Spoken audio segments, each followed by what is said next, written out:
Hi அஸ்ஸலாமு அலைக்கும். இன்னைக்கு எப்போவுமே பார்த்தீங்கன்னா, மீன் வறுவல், சிக்கன் வறுவல், மட்டன் வறுவல் தான் பார்த்துருப்பீங்க. இன்றைக்கி பார்த்தீங்கன்னா, நான் உருளைக்கிழங்கு வறுவல் செய்கிறதுக்காக இது எப்படி செய்கிறேன்னு பார்க்கலாமா?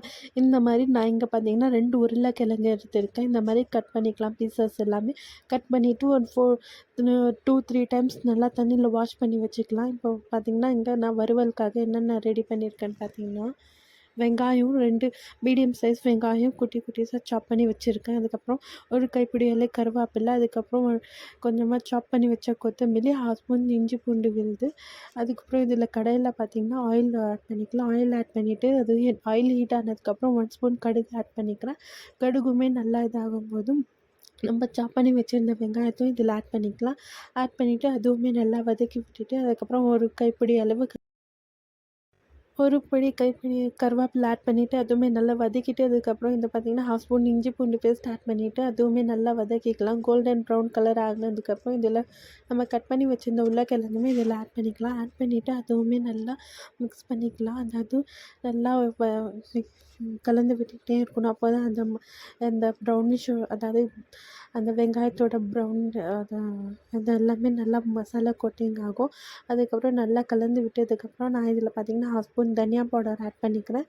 அதுக்கப்புறம் 1/2 ஸ்பூன் சில்லி பவுடர் ஆட் பண்ணிக்கிறேன். 1 ஸ்பூன் பெப்பர் பவுடர், அதுக்கப்புறம் 1 ஸ்பூன் சால்ட் ஆட் பண்ணிக்கிட்டு அதுவுமே நல்லா ஒரு 5 மினிட்ஸ்க்காக நல்லா கலந்து விட்டுக்கணும். அப்போ தான் மசாலா எல்லாமே அதில் போய் இதாகும். உருளைக்கிழங்கு மசாலா நல்லா இதாகும். அப்போ தான் நல்லாயிருக்கும். நீங்களும் இந்த மெத்தடில் ட்ரை பண்ணி பாருங்கள். இந்த உருளைக்கிழங்கு வறுவல் பார்த்திங்கன்னா சப்பாத்திக்கும் ரொம்பவே நல்லாயிருக்கும். அதுக்கப்புறம் தோசை கூட நல்லாயிருக்கும். நீங்கள் சைட் டிஷ் அதாவது பருப்பு சாம்பாருக்கு சாதத்துக்குமே ரொம்பவே நல்லாயிருக்கும் இந்த உருளைக்கிழங்கு வறுவல். நீங்களும் இந்த மாதிரி மெத்தடில் ட்ரை பண்ணிவிட்டு எப்படி அவுட்புட் வந்துச்சுன்னு சொல்லி கமெண்ட் பண்ணுங்கள். ரொம்பவே நல்லாயிருக்கும் இந்த ரெசிபி. இதே மாதிரி நம்ம நிறைய ரெசிபீஸுமே நான் இந்த சேனலில் அப்லோட் பண்ணுறேன். அதுக்கு நீங்கள் நம்ம சேனலுக்கு புதுசாக இருந்தீங்கன்னா சப்ஸ்கிரைப் பண்ணிவிட்டு பாருங்கள். நம்ம வீடியோ பிடிச்சிருந்தா மறக்காமல் லைக் பண்ணிவிடுங்க. ஏதாச்சும் டவுட் இருந்துச்சுன்னா நீங்கள் கமெண்ட் பண்ணலாம். நான் உங்கள் கமெண்ட்ஸ்க்கு ரிப்ளை பண்ணுறேன். அதுக்கப்புறம் பார்த்திங்கன்னா நான் இங்கே 2 மினிட்ஸ்க்கு லிட் க்ளோஸ் பண்ணி வச்சுட்டு அதுக்கப்புறம் இதில் 1 கிளாஸ் தண்ணி ஆட் பண்ணிக்கலாம். ஆயில் செப்பரேட் ஆனதுக்கப்புறம் தண்ணி ஆட் பண்ணிவிட்டு திரும்பியுமே கலந்து விட்டுக்கலாம் ஒரு 2 மினிட்ஸ்க்காக.